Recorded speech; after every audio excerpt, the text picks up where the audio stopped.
April 1915, the Dardanelles Ottoman Empire.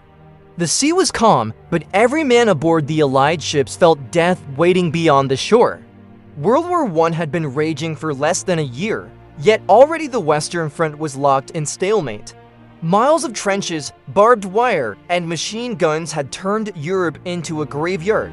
British leaders believed they needed a bold move, something unexpected. Their solution was Gallipoli. The plan was ambitious: force a naval passage through the Dardanelles, capture Constantinople, knock the Ottoman Empire out of the war, and open a supply route to Russia.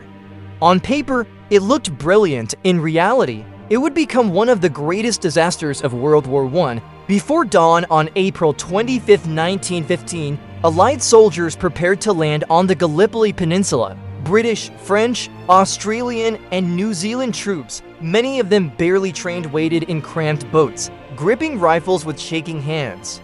Among them were the ANZACs, young men from Australia and New Zealand, fighting their first major battle far from home. As the boats approached the shore, the men expected resistance, but not what came next. Machine guns erupted from the cliffs. The Ottomans, led by determined officers like Mustafa Kemal, had prepared defensive positions high above the beaches. The Allies had landed in the wrong places, beneath steep ridges that turned the shoreline into a killing zone. Men were shot before their boots touched sand. Others drowned under the weight of their equipment, bodies piled up at the water's edge. Blood mixed with seawater as soldiers desperately tried to dig shallow trenches with their hands. Still, they pushed forward. By midday, thousands were dead or wounded. Those who survived clung to narrow strips of beach, pinned down by sniper fire and artillery.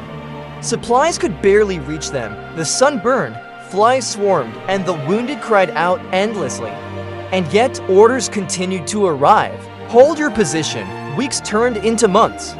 The Gallipoli campaign became a nightmare of stalemate. Trenches were carved into rock. Water was rationed. Food rotted in the heat. Disease spread rapidly. Dysentery, typhoid, and infection killed nearly as many men as bullets. The dead could not be buried properly. At night, the sounds of war echoed through the peninsula: gunfire, groans, and whispered prayers. Sometimes, enemies were so close they could hear each other breathing. In May 1915, a massive Allied attack was launched to break the deadlock. Thousands charged uphill into Ottoman machine guns.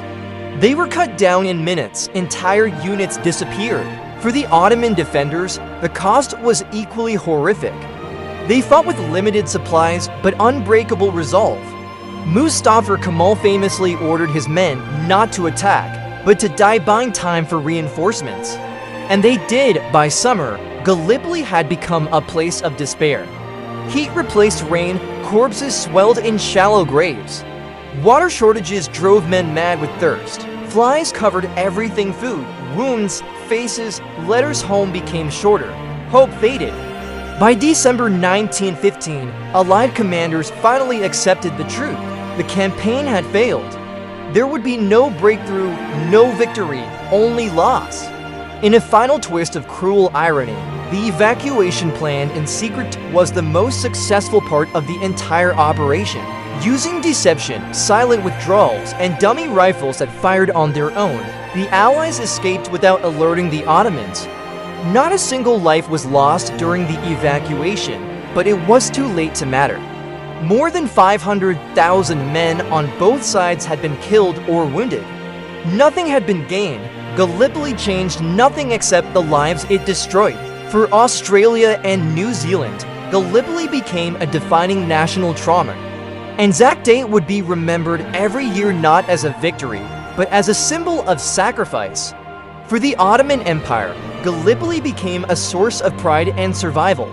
Mustafa Kemal would later become Ataturk, founder of modern Turkey. For the world, Gallipoli was a warning. A warning that courage could not overcome poor planning, that bravery alone could not defeat machine guns and artillery, and that modern war demanded lives faster than leaders could understand. 1915 was supposed to bring a breakthrough. Instead, it delivered a lesson written in blood. At Gallipoli, men did not just die in battle. They died waiting, they died hoping. They died believing the sacrifice would mean something, and long after the guns fell silent, the cliffs above the beaches still seemed to whisper the same truth.